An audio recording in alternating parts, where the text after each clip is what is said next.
जय श्री जगन्नाथ।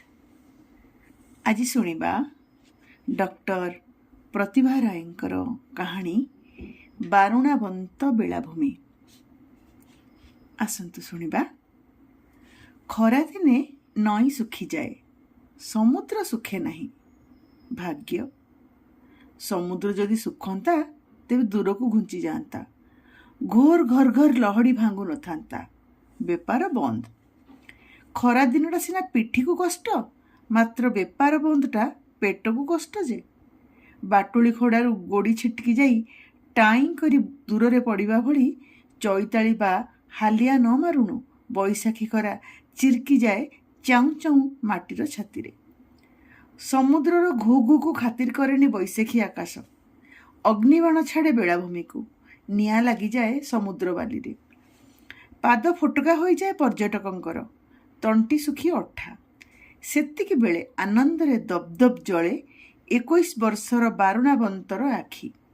एथर 3-4 मास बेपार चलिबो घू घू। अवश्य आजिकाली वर्षक 12 मास गंजेईर काटती भली बारुणावंत दोकानर आइसक्रीमर काटती अछि। सहर ठारू दूर छड़ा होई बारुणावंत आइसक्रीम दोकानटा समुद्र पहराड़ी टोकादलंकु गद सुंघिबा भली टाणी आणे। बारुणावंत टोकाटार विद्या घरे सिना सरस्वती नाहांती, रोजगार घरे लक्ष्मी साआंताणीकर अटल पाद। खरादिने लक्ष्मी साआंताणी दक्षिणा महा दोकान रे समुद्र कूलिया पवन खाई श्रीमंदिर को जिबारे बेल अबेल करि दउथिबे। तार रहस्यटी बारुणावंत को जड़ा। शुभ लाभ देखी ता उपर को से माँ लक्ष्मीकर फोटोटीए टांगिछि। प्रतिदिन से गोटे आइसक्रीम माँ कठी भोग लगाए, आउ तरली जाइथिबा आइसक्रीम रु टोपाए प्रसाद पाई पूरा आइसक्रीमटा बेलाभूमि रे अलोड़ा जंदा भली बुलुथुवा को पिला को डाकी देई दिए। माँ लक्ष्मी सेतिकिरे तोष होई ता दोकान छाड़ी जाती नहीं। सिंगी चूड़ा देई सूर्य देवता समुद्र स्नान सारी उठी आसवा बेलू बारुणावंत टोकाटा भी घरु डिया मारी समुद्र कूल को आसी बुड़ पकई सारी थाए। सूर्य देवता सह जिद्दा जिद्दी, किए आग बुड़े पकई उठिबो। जितापट हुए बारुणावंतर। बुड़ पकईबा पूर्वरु रंगा मुहा आकाशर गोलापी आभा बोली हुई से समुद्र रे केते घरा लहड़ी भांगी सारी थाए। सेतिकी ताकू सारा दिन दोकान रे चका माड़ी बसिबा को ताकत दिए। खास सकाळु सकाळु समुद्र साथी बागुड़ी खेली थाए बोली तार अंटा पिठी किटकिट करे नहीं। बारुणावंतर जन्म समुद्र बेलार गोटे झुंपुड़ी घरे। बापा हस्तिना प्रसाद टूरिस्ट मान को समुद्र स्नान कराए, समुद्र पहरा शिखाए। बापा उपरे बारुणावंतर ढेर भरोसा। ता हाथरू समुद्र एजावत गोटे अधा शिखाली पहराली को टाणी नेनी। अवश्य केतेथर बापा हाथरू खसी जाइछन्ती पिला केतेटा। सिंगी बुड़ा खाइछन्ती, किंतु बापा जीवन को पानी छड़े सेमानकु समुद्र हाथरू छड़े आनी कूलरे कचाड़ी देइछि। समुद्र सह बापार बड़ कषाकषिर साक्षी हेउछि बारुणावंत। बड़ भाई इंद्रप्रस्थर समुद्र पहरार आग्रह नथिला। बड़ पुओ बोली मूलरू बापा ताको पाठ पढ़ेला, मात्र दरपाठुआ होई से बेकार बोलिला। सान भाई कुरुक्षेत्र, मार कोल पोछा गेलबसर पुओ, तेणु से पाठक नुहे कि साठक नुहे, मात्र बेकार भी नुहे। अवश्य मझिया भाई बारुणावंत भली समुद्र धारे दोकान देवाको छोटमाट काम मळिला, मात्र दोकानी मानक ठारू दादावटी आदाय करिया काम को बड़ मणिला। लोके ताको डरिले, बाट छाड़ी दे आड़े ही गले। तोषामदकारी गहणरे नेत्राए चलवा परी तार समर्थक सहकारी मेल छाती फुलेई निश मोड़ी सी चलला।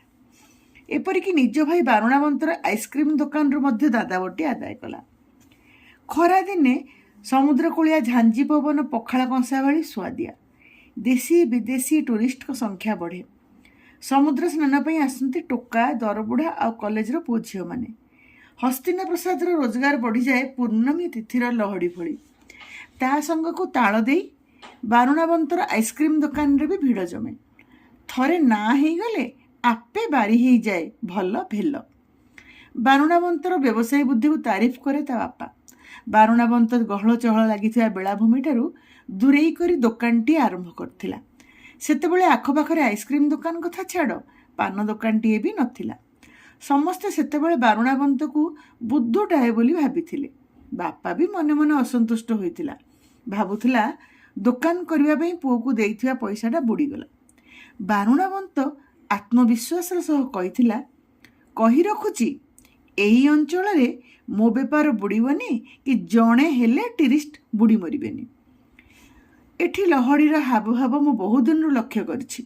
ତୁ ବି ବାପା ଏଇଠି ବାସି ଜଣେ ଦି ଜଣଙ୍କୁ ସମୁଦ୍ର ସ୍ନାନ କରାଇଲେ ଟୁରିଷ୍ଟ ଦଳ ଏଠି ଭିଡ଼ ଜମେଇବେ, କାରଣ ସମୁଦ୍ରକୁ ସାଧିବାରେ ତୋର ନାଁ ଅଛି। ତୋ ହାତରୁ ସମୁଦ୍ର କେବେ ହେଲେ ଗୋଟିଏ ଟୁରିଷ୍ଟକୁ ଟାଣି ନେଇନି। ମୋ କଥା ମାନି ତୁ ବି ଏଠିକି ଟୁରିଷ୍ଟମାନଙ୍କୁ ଫୁସଲା ଫୁସଲି କରି ଡାକି ଆଣ। ଅବଶ୍ୟ ଦିନା କେତେ ବ୍ୟବସାୟ ମାନ୍ଦା ହେବ, କିନ୍ତୁ ଦେଖିବୁ ପରେ ଏଇ ସ୍ଥାନଟି ହେବ ଟୁରିଷ୍ଟମାନଙ୍କର ପେଣ୍ଠ ଜାଗା। ପ୍ରଥମେ ବାପା ମାନି ନଥିଲା।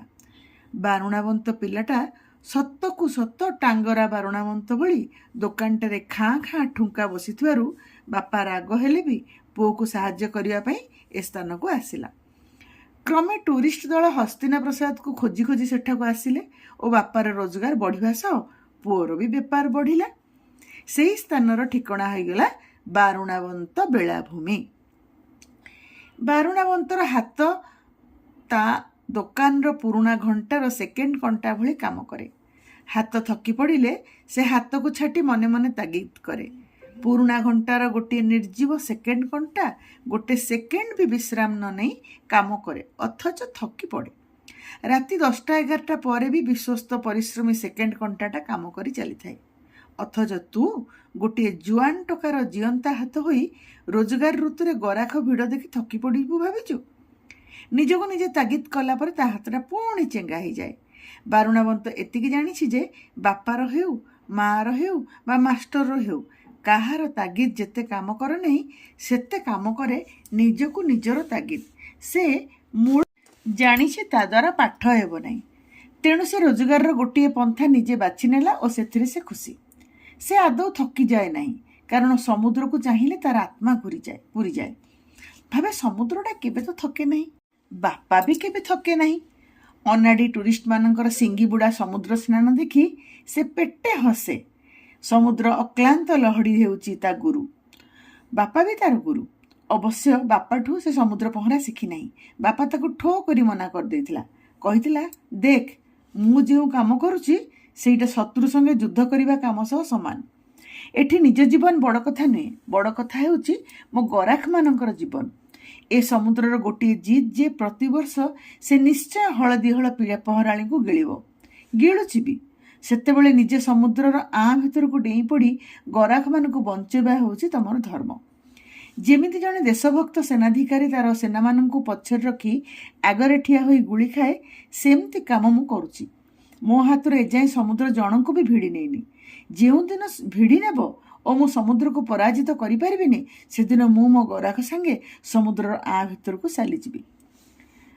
କାରଣ ଗରାଖଟି ହରାଇବା ପରେ ଆଉ ବଞ୍ଚି ହେବ ବୋଲି ମୁଁ ଭାବୁନି।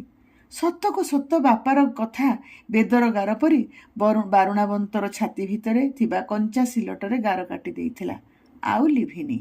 ବାପାର ଆତ୍ମବିଶ୍ୱାସ ଠାରୁ ବାରୁଣାବନ୍ତର ଆତ୍ମବିଶ୍ୱାସ ଆହୁରି ଦୃଢ଼। ସେ ଭାବୁଥିଲା, ବାପା ରୋଗ ବେମାରରେ ମରିବ ପଛକେ ସମୁଦ୍ରକୁ ଡେଇଁ ମରିବନି। ହେଲା ବି ସେଇ କଥା। ତେବେ ବାରୁଣାବନ୍ତ ସମୁଦ୍ରକୁ ସାଧିବା ଶିଖିଲା କେମିତି? ସବୁ କଥା ପାଇଁ ଗୋଟିଏ ମାଷ୍ଟର ଲୋଡ଼ା ନାହିଁ। ବାପା କହେ, ମନ ତୋହର ନିଜ ଗୁରୁ। ଏ ପୃଥିବୀରେ ସବୁ ମଣିଷ ଚାହାଳି ସ୍କୁଲ କଲେଜକୁ ଯାଇନାହାନ୍ତି, କିନ୍ତୁ ଗଣି ଶିଖିଛନ୍ତି, ହିସାବ ଶିଖିଛନ୍ତି, ଭାଷା କହୁଛନ୍ତି ଆଉ ବେପାର ବି କରୁଛନ୍ତି। କେମିତି? ଦେଖି ଚାହିଁ ମଣିଷ ବହୁତ କଥା ଶିଖେ। ବାପାର ସମୁଦ୍ର ସ୍ନାନ କରାଇବାର କାଇଦାକୁ ସେ ଲକ୍ଷ୍ୟ କରେ। ପହଁରାଳିମାନଙ୍କ ପହଁରିବାର କୌଶଳକୁ ବି ସେ ଲକ୍ଷ୍ୟ କରେ। ଧୁ ଧୁ ଖରାବେଳେ ସେ ଦୋକାନ ବନ୍ଦ କରି ମନ ଇଚ୍ଛା ଲହଡ଼ିମାନଙ୍କୁ ବେଖାତିରି କରି ସମୁଦ୍ର ପହଁରେ। ସମୁଦ୍ର ସଙ୍ଗେ ବାଜି ମରାମରି ହୁଏ। ତାଙ୍କ ସାହିର ଛୋଟ ଛୋଟ ଲଙ୍ଗଳା ପିଲାମାନଙ୍କୁ ସମୁଦ୍ରରେ ସିଙ୍ଗି ବୁଡ଼ା ଦିଆଇ ପହଁରା ଶିଖାଏ। ବେଳେବେଳେ ନିଜ ହାତରୁ ଛାଡ଼ିଦିଏ ଲହଡ଼ି ହାତକୁ। ପିଲାଟା 3 ପାଞ୍ଜିରୁ ଗଲା ବୋଲି ତାର ସାଙ୍ଗମାନେ ହାଉ ହାଉ ହେଲା ବେଳକୁ ବାରୁଣାବନ୍ତ ଅଭିମନ୍ୟୁ ଭଳି ଲହଡ଼ିର ଚକ୍ରବ୍ୟୁହ ଭିତରେ ଲଢ଼ୁଥିବା ଏକଲା ପିଲାଟାକୁ ଲହଡ଼ିର ପଞ୍ଝା ଭିତରୁ ଘୋଷାଡ଼ି ଆଣେ। ମୁହଁମାଡ଼ି ସମୁଦ୍ର ବେଳାଭୂମିରେ ପକାଇ ଦିଏ। ପିଠିରେ ବସିଯାଏ ବିଧାମାଡ଼। ତା ପେଟ ଭିତରୁ ଲୁଣି ପାଣି ସବୁ ବାହାରି ପଡ଼େ। ପିଲାଟା ଚେଙ୍ଗା ହୋଇଯାଏ। ତାପରେ ପିଲାଟାକୁ ଠିଆ କରି ବାରୁଣାବନ୍ତ ତାକୁ 2 ଚଟକଣି ଦିଏ। କହେ, ସମୁଦ୍ର କୂଳରେ ତୋର ଜନ୍ମ, ସମୁଦ୍ର ସହ ଖେଳି ଖେଳି ବଢ଼ିଲୁ, ସମୁଦ୍ରର ନାଡ଼ି ନକ୍ଷତ୍ର ଜାଣିପାରିଲୁନି? ସମୁଦ୍ରକୁ ଦଗା ଦେବାର କାଇଦା ଶିଖିପାରିଲୁନି? ବଡ଼ ହେଲେ ବଞ୍ଚିବୁ କେମିତି? ଆଜି ତ ସମୁଦ୍ର ଚଳ କରିଦେଇଥାନ୍ତା। ଆଉ ଥରେ ସେମିତି ହେଲେ ମୁଁ ତୋତେ ବଞ୍ଚେଇବିନି ବୋଲି ସମୁଦ୍ରକୁ ସାକ୍ଷୀ ରଖି କହୁଛି। ସତକୁ ସତ ପିଲାଗୁଡ଼ା ତା ହାତରେ ସମୁଦ୍ରର ଲୁଣିଆ ପାଣିରେ ମାଠିମୁଠି ହୋଇ ତାଗଡ଼ା ହୋଇଯାଆନ୍ତି। ନିଶ ଗଜରି ଆସିବା ବେଳକୁ ସେମାନେ ବି ଟୁରିଷ୍ଟମାନଙ୍କୁ ସ୍ନାନ କରାଇବାରେ ସାହାଯ୍ୟ କରନ୍ତି। ବାରୁଣାବନ୍ତର ବାପା ଆତ୍ମପ୍ରସାଦର ହସ ହସୁଥିଲା ଏସବୁ ଦେଖି। ଆଖିରେ ଆଖିରେ କହେ, କାହା ପୁଅ? ବାରୁଣାବନ୍ତ ବି ଆଖି ନଚେଇ ବାପାକୁ କହେ, କାହା ବାପା ତୁ? ବାପ ପୁଅ କୁଣ୍ଢାକୁଣ୍ଢି ହୋଇ ହସନ୍ତି। କିନ୍ତୁ ଏ କାମଟାକୁ ବେଉସା କରିବା ପାଇଁ ବାପା ଉସ୍କାଏ ନାହିଁ କି ପୁଅ ବି ହମ ହମ ହୁଏ ନାହିଁ। ଆଇସ୍କ୍ରିମ୍ ଦୋକାନରେ ଭିଡ଼ ନଥିବା ଏଇଟା ହେଉଛି ବାରୁଣାବନ୍ତର ଅବସର ବିନୋଦନ, ବେଉସା ନୁହେଁ। ବାରୁଣାବନ୍ତ ମଝିଆ ପୁଅ, ବାପାର ନୁହେଁ କି ମାଆର ନୁହେଁ ବୋଲି ବସ୍ତି ଲୋକ ଛିଗୁଲାନ୍ତି। ବାରୁଣାବନ୍ତ ଭାବେ ଭଲ ହେଇଛି, ସେ ବାପାର ବଡ଼ ପୁଅ ହୋଇ ବେକାର ବସିନି କି ମାଆର ସାନ ପୁଅ ହୋଇ ଦଣ୍ଡାବାଳୁଙ୍ଗା ହେଇନି। ସେ କାହାର ନୁହେଁ, ତା ନିଜର।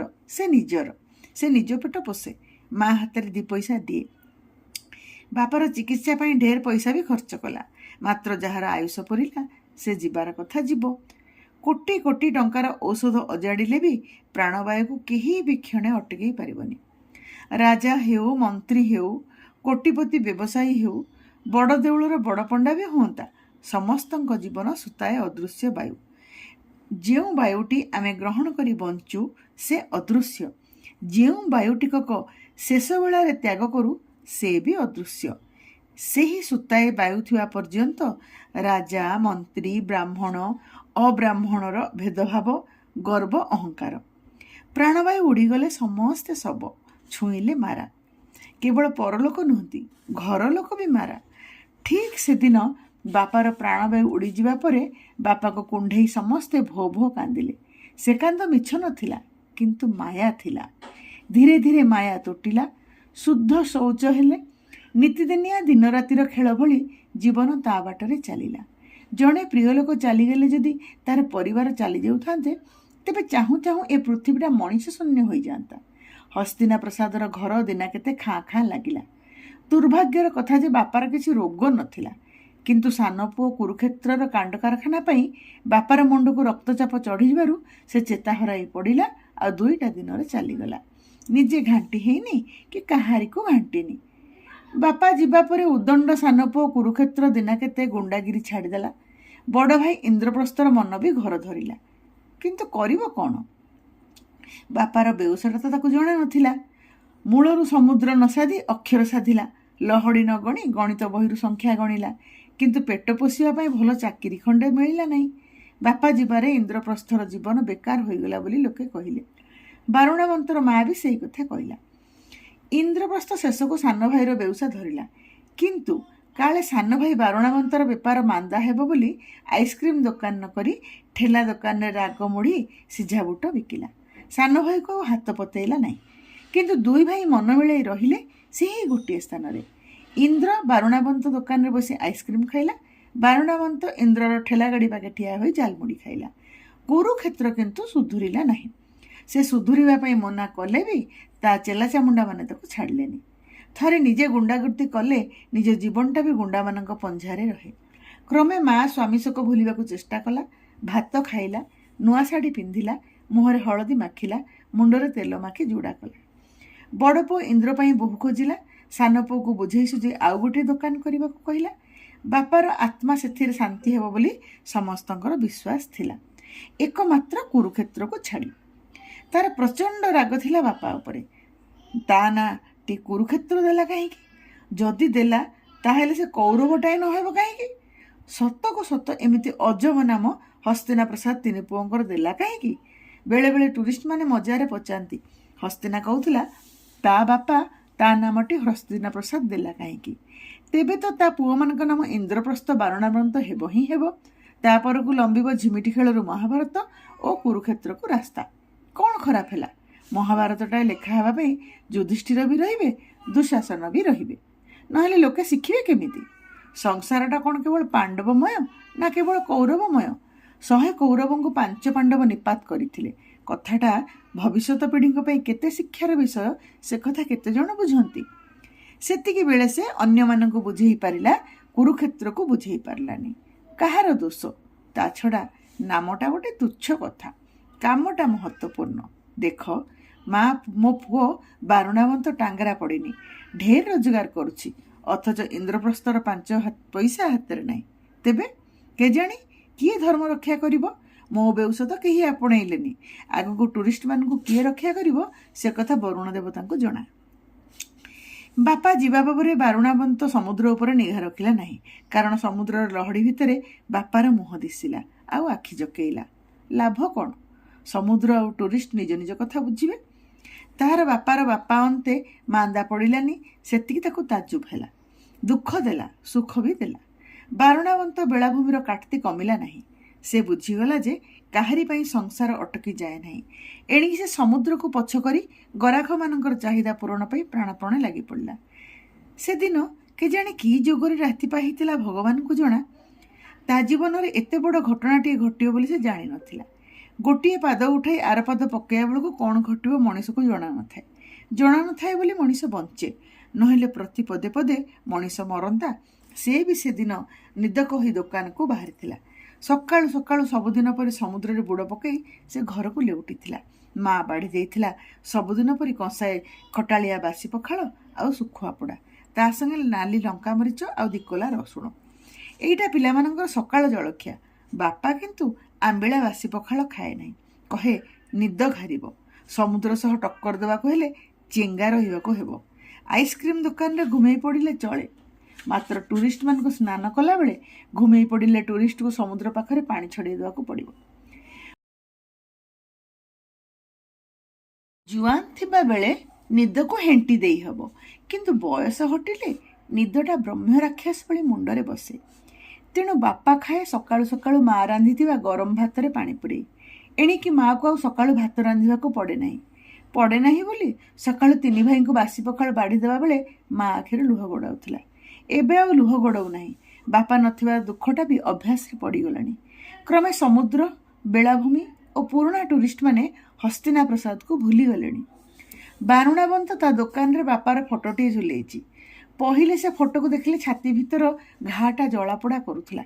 ଏବେ ଆଉ ଜଳାପୋଡ଼ା ହେଉନାହିଁ। ଖରାଦିନେ ବାରିପଛ ଗଡ଼ିଆ ଶୁଖିଯିବା ପରି ବାପା ନଥିବାର ଦୁଃଖ ଦେହସୁଆ ହୋଇଗଲାଣି। ଦୋକାନ ଖୋଲି ମୁଣ୍ଡିଆଟିଏ ମାରି କାମ ଆରମ୍ଭ କରେ। ଗରାଖଙ୍କ ସହ ହସ ଖୁସି ହୁଏ।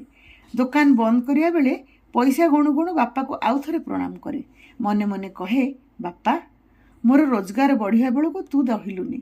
ବଞ୍ଚିଥିଲେ ତୋତେ ଥକିଲା ବୟସରେ ସମୁଦ୍ରକୁ ଓହ୍ଲେଇବାକୁ ପଡ଼ନ୍ତାନି, ତୋତେ ବସେଇ ଖୁଆଇଥାନ୍ତି। ମାତ୍ର ଏପରି ପୁଣ୍ୟ ଅର୍ଜନ ମୋ ଭାଗ୍ୟରେ ନାହିଁ। ତାକୁ ବାପାର ସବୁ ଶୁଭିଯାଏ। ତୁ ଏକା ନୁହେଁ, କାହାରି ବାପା ପୁଅର ଅର୍ଜନ ଭୋଗ କରିବା ପାଇଁ ଅମର ଲଡ଼ୁ ଖାଇକି ବସି ନଥାନ୍ତି। ସତକୁ ସତ ବାପା ଯଦି ଅମର ଲଡ଼ୁ ଖାଇ ଆସିଥାନ୍ତା ତାହେଲେ ବଡ଼ ଦୁଃଖ ପାଲଟିଥାନ୍ତା, କାରଣ ତାରି ଆଗରେ ତାର 3 ପୁଅ ଆଉ ସ୍ତ୍ରୀ ସେପାରିକୁ ଯାଇଥାନ୍ତେ କି ନାହିଁ।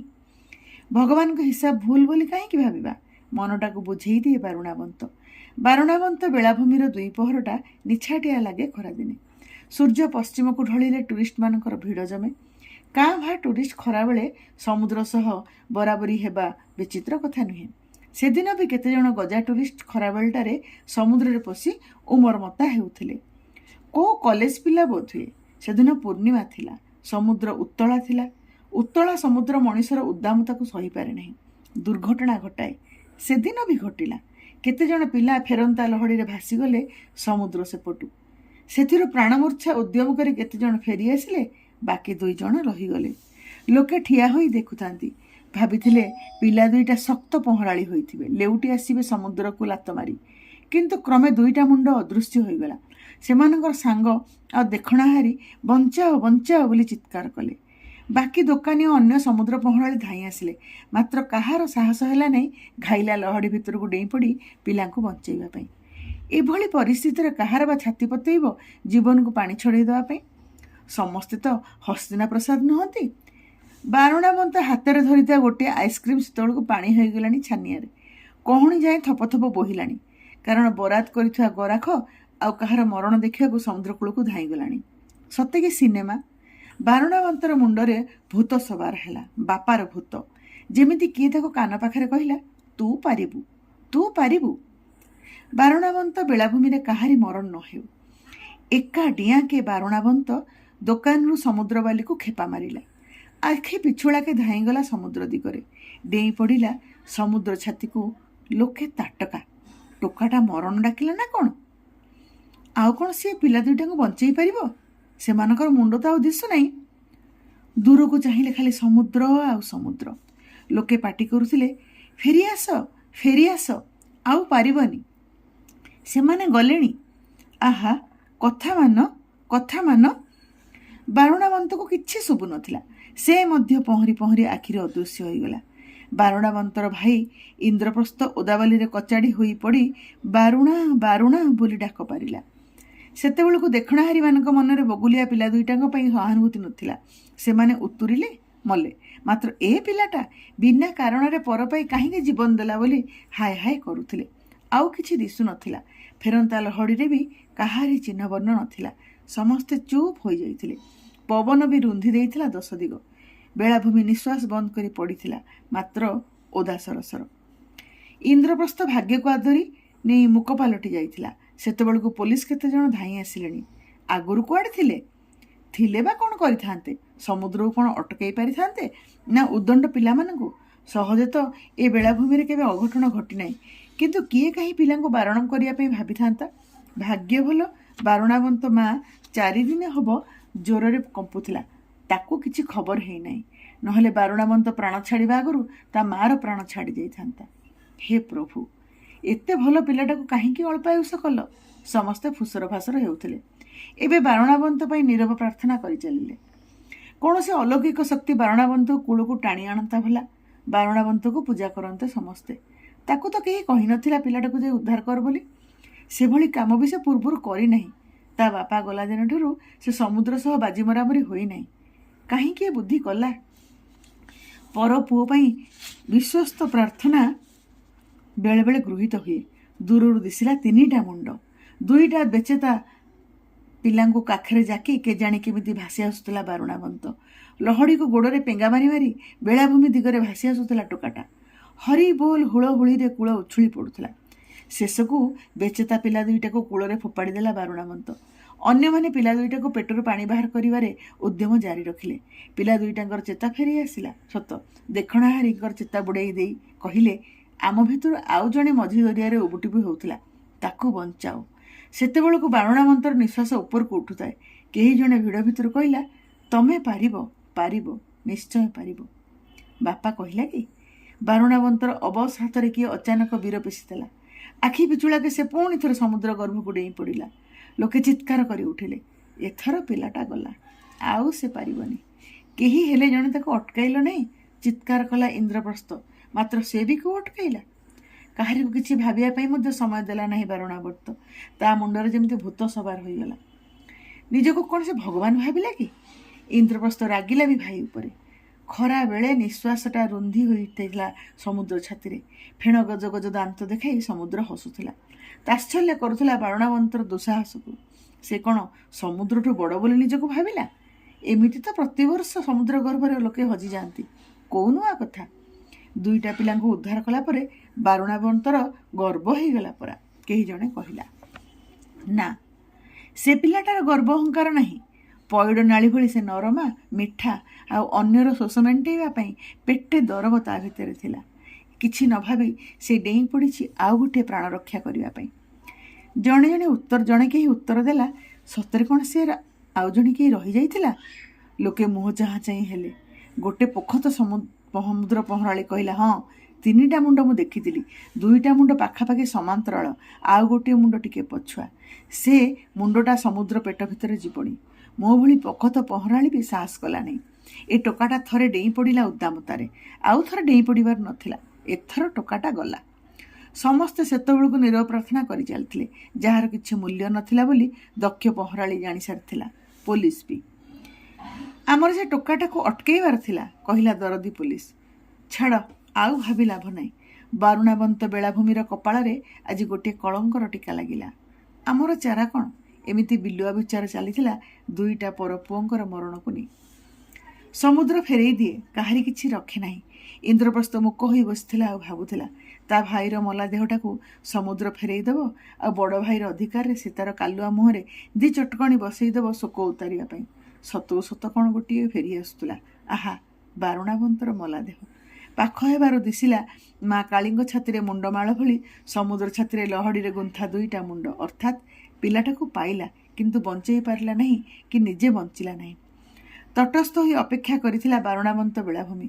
ପାଖ ହେବାରୁ ଦିଶିଲା ଗୋଟିଏ ମୁଣ୍ଡ, ଆଉ ଜଣଙ୍କର କାଖରେ ଲାଖିଛି ପାଦ ହଲଚଲ କରି ପହଁରି ଆସୁଛି ପହଁରାଳି। ଲହଡ଼ି ଠେଲି ଆଣିଲା ବେଳକୁ ସହାନୁଭୂତିରେ କଚାଡ଼ି ଦେଲା ବେଳାଭୂମିରେ। ହେ ଭଗବାନ, 2 ଜଣ ଯାକ ବଞ୍ଚିଛନ୍ତି। ଜଣେ ଅଚେତା, ଆଉ ଜଣେ ଦରମଲା ହେଲେ ବି ଚେତାରେ। ବାରୁଣାବନ୍ତକୁ ଷଷ୍ଠମ କଲେ ଲୋକେ। ଆର ପିଲାଟାକୁ ଚେତା ଫେରାଇ ଆଣିବାକୁ ଚେଷ୍ଟା କଲେ। ଚେତା ଫେରି ଆସିଲା ବି, କାରଣ ସେତେବେଳକୁ ଆମ୍ବୁଲାନ୍ସ ଗାଡ଼ିରେ ଡାକ୍ତର ବି ପହଞ୍ଚି ଯାଇଥିଲେ। ପିଲାଟାକୁ ଚେତାଇ ଫେରାଇବାରେ ସାହାଯ୍ୟ କରିଥିଲେ। ବାରୁଣାବନ୍ତ ଅସାଧ୍ୟ କଲା। ଏପରି କାମ ଏପର୍ଯ୍ୟନ୍ତ ଏହି ଦୀର୍ଘ ବେଳାଭୂମିରେ କେହି କରିନଥିଲେ। ବାରୁଣାବନ୍ତ ଖାଲି ବାପାର ନାଁ ରଖିଲା ନାହିଁ, ବସ୍ତିର ନାଁ ରଖିଲା, ବେଳାଭୂମିର ନାଁ ରଖିଲା, ମଣିଷ ପଣିଆର ନାଁ ରଖିଲା।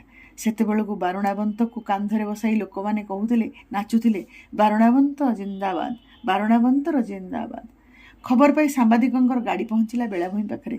ବାରୁଣାବନ୍ତ କହୁଥିଲା, ମୋର କିଛି ହେଇନାହିଁ। ସାମ୍ବାଦିକମାନେ ସମସ୍ତ ବିବରଣୀ ଟିପି ନେଉଥିଲେ।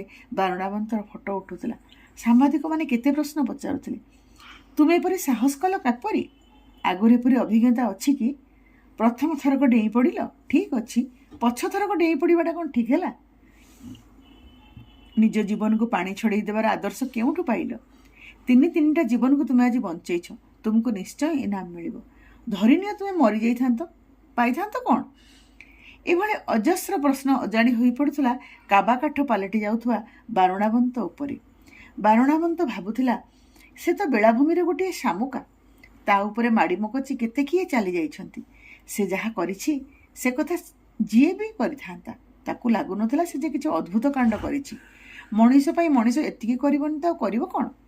ଏମାନେ ଆଜି କାହିଁକି ତାକୁ ଏତେ ଆଦର କରୁଛନ୍ତି? ସେ କ'ଣ ଦୁନିଆ ବାହାରର କାଣ୍ଡ କଲା କି? ଆଖି ଆଗରେ ମଣିଷଟାଏ ନିଆଁରେ ପୋଡ଼ି ଯାଉଥିଲେ, ନିଆଁ ନେଭାଳି ନ ହୋଇଥିଲେ ବି ଲୋକେ ଘର ଭିତରେ ପଶିଯାଇ ଉଦ୍ଧାର କରନ୍ତି ନାହିଁ କି? ତେବେ କ'ଣ ପାଇଁ ଏତେ ପ୍ରଶ୍ନ ପଚାରୁଛନ୍ତି? ଜଣେ ସାମ୍ବାଦିକ ପଚାରିଲେ। ଆଜି ବ୍ରେକିଂ ନ୍ୟୁଜ୍ରେ ଖବରକାଗଜରେ ପ୍ରଥମ ପୃଷ୍ଠାରେ ତୁମର ମଣିଷ ପଣିଆ ଓ ବୀରତ୍ୱର କଥା ପ୍ରକାଶ ପାଇବ। ତୁମକୁ ଇନାମ ମିଳିବ। ଆମେ ତୁମ ନାମ ସରକାରଙ୍କୁ ସୁପାରିଶ କରିବୁ। ତୁମେ କେଉଁ ଇନାମ ଚାହଁ? କେତେ ଇନାମ ଚାହଁ? ତିନିଟା ଜୀବନ ବଦଳରେ ଯେତେ ଇନାମ ଦେଲେ ବି ଯଥେଷ୍ଟ ନୁହେଁ। ତଥାପି ତୁମକୁ ଇନାମ ନ ଦିଆଯାଇ ଆମେ ଛାଡ଼ିବୁ ନାହିଁ। ତୁମେ ନିଶ୍ଚୟ ଜାଣ, ଏମିତି କାର୍ଯ୍ୟ କଲେ ସାହସିକତା ପାଇଁ ଇନାମ ମିଳେ ପ୍ରତିବର୍ଷ। ତୁମେ କ'ଣ ଇନାମ ପାଇବାର ଯୋଗ୍ୟ ବୋଲି ଭାବୁନାହ? କେହି ଜଣେ ବାରୁଣାବନ୍ତକୁ ପଚାରିଲା, ତା ସାମ୍ନାରେ କ୍ୟାମେରା ରଖି। ବାରୁଣାବନ୍ତର ସରଳ ନିଷ୍କାମ ମଣିଷ ପଣିଆ ଉପରେ ଯେମିତି କିଏ ମାଡ଼ିମକଚି ଚାଲିଗଲା। ସେ କ'ଣ ଇନାମ ପାଇବା ଆଶାରେ ପିଲା ତିନିଟାକୁ ଉଦ୍ଧାର କଲା? ଏତେ ଛୋଟ ଏମାନଙ୍କର ମନ। ତାକୁ ଇନାମ ଦେବ ବୋଲି କେହି ତ ପ୍ରତିଶ୍ରୁତି ଦେଇନଥିଲେ। ସେ ଯଦି ମରିଯାଇଥାନ୍ତା, ତେବେ ତା ମାଆକୁ ମାତ୍ର କେତେ ହଜାର ଟଙ୍କା କ୍ଷତିପୂରଣ ମିଳୁ ବୋଲି ଏମାନେ ଲେଖିଥାନ୍ତେ। କିନ୍ତୁ ପୁଅଟାଏ ତାକୁ ମିଳୁ ବୋଲି ଲେଖିଥାନ୍ତେ? ସରକାର କ'ଣ ତା ମାଆକୁ ପୁଅଟାଏ ଫେରାଇ ଦେଇଥାନ୍ତେ? ବାରୁଣାବନ୍ତର ଅମୂଲ୍ୟ ଜୀବନକୁ ଫେରାଇ ଆଣିପାରିଥାନ୍ତେ? ସାହସିକତା ପାଇଁ ପୁରସ୍କାର ପାଇବା ଆଶାରେ କେହି କ'ଣ ସାହସ ପ୍ରଦର୍ଶନ କରେ? ଏଇଟା କ'ଣ କ୍ରିକେଟ ମ୍ୟାଚ୍ ନା ବାଦିପାଲା? ତାକୁ ଲାଗିଲା ତାର ନିଃସ୍ୱାର୍ଥ ମଣିଷ ପଣିଆକୁ ଏମାନେ ଅପମାନିତ କରୁଛନ୍ତି। ସେ ସାମ୍ବାଦିକମାନଙ୍କୁ ରୋଷ ଜର୍ଜରିତ ଘରେ କହିଲା, ଭାଇମାନେ, ତୁମେମାନେ ହିଁ ମଣିଷର ଚରିତ୍ରକୁ ନଷ୍ଟ କରିଦେଉଛ। ମଣିଷର ସାହସିକତା, ମଣିଷ ପଣିଆ ଓ ଭଲ ପଣିଆକୁ ତୁମେମାନେ ଇନାମରେ ତଉଲୁଛ, କ୍ଷତିପୂରଣରେ ତଉଲୁଛ। ସବୁ କଥାରେ ଅର୍ଥ ଲାଳସା, ଯଶ ଲାଳସା ସେମାନଙ୍କ ମୁଣ୍ଡରେ ପୁରଉଛ। ଦୟାକରି ସମ୍ବାଦପତ୍ରରେ ଆଜିର ଘଟଣା ପ୍ରକାଶ କରିବ ନାହିଁ। ମୋତେ ଇନାମ ଦେଲେ ବି ମୁଁ ଗ୍ରହଣ କରିବି ନାହିଁ। ମୋର ଇନାମ ହେଉଛି 3ଟା ମଣିଷ ଭାଇର ଅମୂଲ୍ୟ ଜୀବନ। ତାଠାରୁ ବଡ଼ ଇନାମ ସରକାରକୁ କହି ତୁମେ ଦିଆଇପାରିବ? 3ଟା ଯାକ ପିଲା ସେତେବେଳକୁ ଉଠି ବାରୁଣାବନ୍ତର ପାଦ ଧରି ଭୋ ଭୋ କାନ୍ଦୁଥିଲେ। ବାରୁଣାବନ୍ତ ବି କାନ୍ଦୁଥିଲା ବଡ଼ ପାଟିରେ। କହୁଥିଲା, ତୁମେ ମୋତେ ଅପମାନିତ କର ନାହିଁ। ବାରୁଣାବନ୍ତକୁ କୋଳାଗ୍ରତ କରି ପିଲା 3ଟା ହୃଦୟର ସହ କୃତଜ୍ଞତା ନିଗାଡ଼ି କାନ୍ଦୁଥିଲେ। ମଣିଷ ପଣିଆର ଏହି ଅପୂର୍ବ କୋଳାଗ୍ରତ ରୂପ ଯିଏ ନ ଦେଖିଛି, ସେ ମଣିଷ ପଣିଆ କ'ଣ ବୁଝିବା ସହଜ ହେବ ନାହିଁ ବୋଲି କହୁଥିଲେ ଜଣେ ବୟସ୍କ ଲୋକ। ତା ପରଦିନ ସବୁ ସମ୍ବାଦପତ୍ରରେ ମଣିଷ ପଣିଆର ଏହି ଅପୂର୍ବ କୋଳାଗ୍ରତ ରୂପ ପ୍ରକାଶ ପାଇଥିଲା।